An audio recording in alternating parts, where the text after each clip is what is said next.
Good morning, everyone. Bill here with KB Trucks. It's not a good day. It's going to be a great day. Why? Because we're at the Great Minnesota Get Together, Minnesota State Fair. See what I did there? It's opening day, as I said, 2024. I'm going to be here quite a bit for the State Fair because I'm going to be working. Right there, I got a bunch of my equipment, and gotta have to do some of that stuff before I can go play. But anyway, let's check out this year's State Fair. It's about 8:30 a.m. and things are just opening up. A lot of buildings don't open till 9. I'm gonna make my way this way. It's kind of busy for the first day. Got some good weather, so a lot of people want to take advantage of it, it seems like. One shift later. Okay, I just finished up with my work. It's been a couple hours. I'm going to explore a little bit, try to find some lunch, and just check out the fair for opening day. We're going to start over here at Dan Patch Park. This park, every day it rotates with a different theme for the day. Today it is STEM, which I think stands for Science, Technology, Engineering, and Math. They have a couple different things at the park. So let's walk through the park here real quick. So Dan Patch Park is to the left side of the ramp that goes up the second level of the grandstand, right underneath the Sky Glider. I forget which one that is, one of the sky things. Right now it looks like they have a group here talking about wild birds, so they're talking about owls right now. So speaking now is someone from the University of Minnesota Raptor Center, which is actually an interesting place to go visit. It's on the St. Paul campus and St. Paul campus of the University of Minnesota. So it's actually just northwest of the fairgrounds, not too far away from here. Weather's got a little bit of a sprinkle in the air, not too bad. No one's really getting wet from this. Got some robots on display. They have robot competitions, and every year they change the challenges to keep it unique. Oh yeah, all these tents have different things. Again, for today it's STEM, so they got different things here. These tents actually look like they might be more long term, so we'll find out tomorrow when we come by and see what the day is for tomorrow. But this will all be a different subject tomorrow. University of Minnesota seems very involved there. There's the Bell Museum, which is a history museum they have not far from here. Society of Women Engineers, Mason Cancer Center of University of Minnesota, things like that. Boston Scientific is ahead. So they do this a lot for kids. Got things that, get them interested in all these early age. Over here they're going through a couple things for like the human body. Minnesota State University talking about wind turbines. I don't remember STEM programs being a thing when I was in grade school, but man, I would have loved to have that kind of program when I was growing up. I would have been all over it. So I think I'm going to make my way.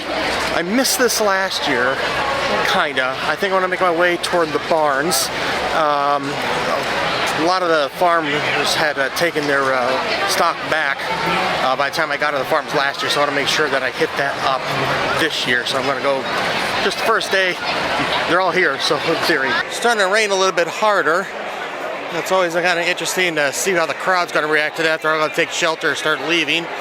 I have not looked at the forecast, but we're going to head down this way. Right now, this is not a street, but it will turn into a street. Up on the left is Turkey to Go, and on the right, I think, is the poultry barn.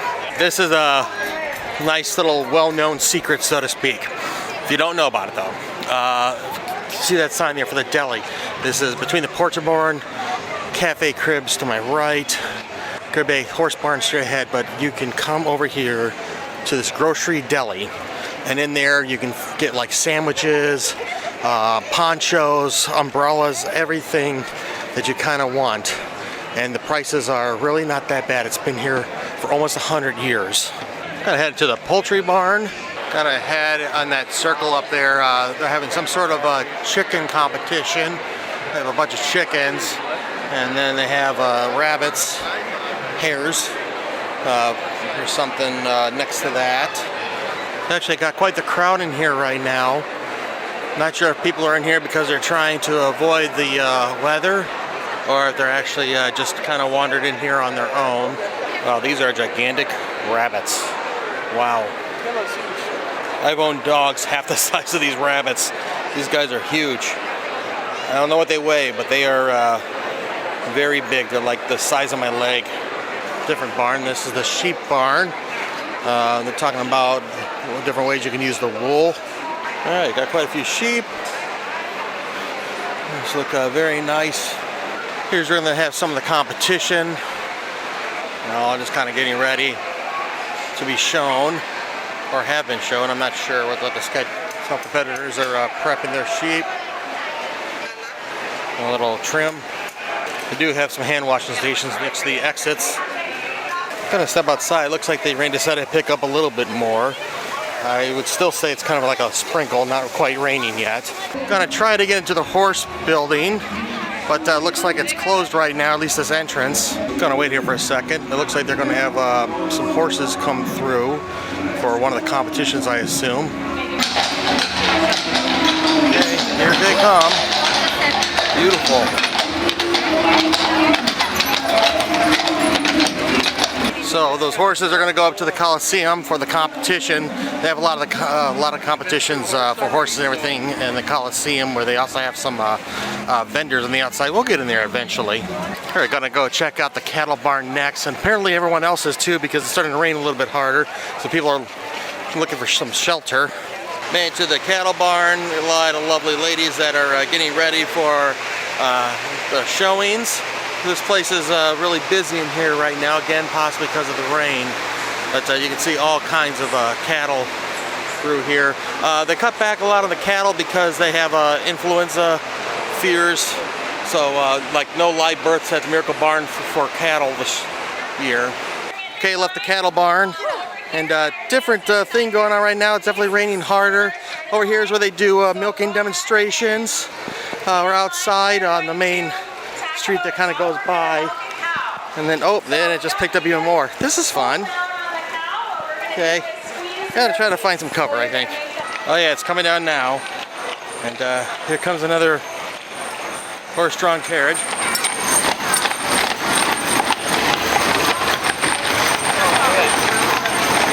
Oh, and then there goes another cow. We do have a pretty good spot here, seeing these horse-drawn carriages going back into the thing while we're waiting for the rain to die down a little bit. We might make a break for it. Looks like it letting up at least a little bit. So I think I'm gonna not go to the barns, at least for right now. Started getting hungry. It's starting to get late, actually. Haven't had anything to really eat yet. It's almost 2 o'clock. Just not sure what we want yet, or what I want yet. Gonna wander into the International Bazaar, where you can find all kinds of out of country items. They always have some sort of live performance going on the stage as you come in. I'm actually with my buddy Kevin, and he went to this Mexican food place, El Burrito Mexico. Burrito Mercado. Okay, see, I can't pronounce words. And what'd you get? You got the fried tortillas? Fried Tostitos? Quesadilla. Taquitos? Fried taquitos? Yeah. Look like they got some sort of sauce on top. What do you think? Really good. Really good. How much were they? $16. 16. Would you recommend? Yeah. Recommend. Awesome. Quite a few people are taking shelter from the rain, going into the booths. I got a cool stuff in here. I still haven't figured out what to eat. I might get some lo mein. I like lo mein. I stopped over at Panda Palace, Asian cuisine, and they have a combo for lo mein or fried rice and sweet orange chicken or General Tso's chicken, and I got the lo mein and General Tso's. This is okay for 16 bucks. I think I would rather have something else. Kind of got the bottom of the barrel for the noodles, so they're kind of little bits and pieces, and the things are almost like chicken nuggets that they have sauce over. We left the International Bazaar. We're gonna make our way right now over by the Space Needle. This was broken after the first few days or whatever, but it's back up and running this year, so that's good. Space Tower, I should say, not Space Needle, Space Tower. It's $5 per person. That's a beautiful view. Hopefully, I'd like to go up there. I haven't been up there since I was in high school, I think. And then behind that, that's the Line of Kugel stage. Got free performances. Actually, Kevin Bacon performed last year at the line of Kugel stage. Across from there, there's the horticulture building. I'll wait for Carrie to go in there next to the Sky Ride. This one goes between here and the West End Market. And then that's a food building coming up past that on the left. Walked a couple blocks over, gonna go to the Midway Men's Club, gonna get a burger. This is actually a good place to get a burger, pretty good prices, and beer prices too. All right, and this is the double cheeseburger from Midway Men's Club. This is $4.75. Again, this might be one of the best deals that you can find on the fairgrounds for a burger. It comes with your choice of raw onion or grilled onion and pickles. Oh yeah, that's really good. So the thing that's interesting about this place is that it's always volunteer ran, and every day it's a different group. And they're working for fundraising things for usually youth activities. But what's interesting too is that the quality is pretty consistent every day, even though it's different people making the food every day. Now the rain really decided to pick up, so unfortunately I'm gonna have to go through this to get out of here. Okay, so unfortunately I'm gonna have to call it a day for the first day of Minnesota State Fair this year. I have to run. It's not just the weather, even though it's very rainy, and I didn't know it was gonna rain, otherwise I would have brought some rain gear. But anyway, had a good time, saw a lot of things, still a lot for me to do. Just didn't really have the time today, but with work and everything, so we'll be back tomorrow, day 2 of the Minnesota Great Get Together, and so stay tuned for that. Please do us a favor, subscribe. About 90% of our viewers are not subscribers, so help the channel grow and help us flip that number, help us reach our next goal of 2,000 subscribers. But so again, this is just day 1 of the State Fair, day 2 tomorrow, and we have 12 days of fun total. So thanks for joining us. I'm Bill. You watch our KB Treks. Please do a favor, like, share, subscribe. We'll see you next time. Until then, good luck and have fun.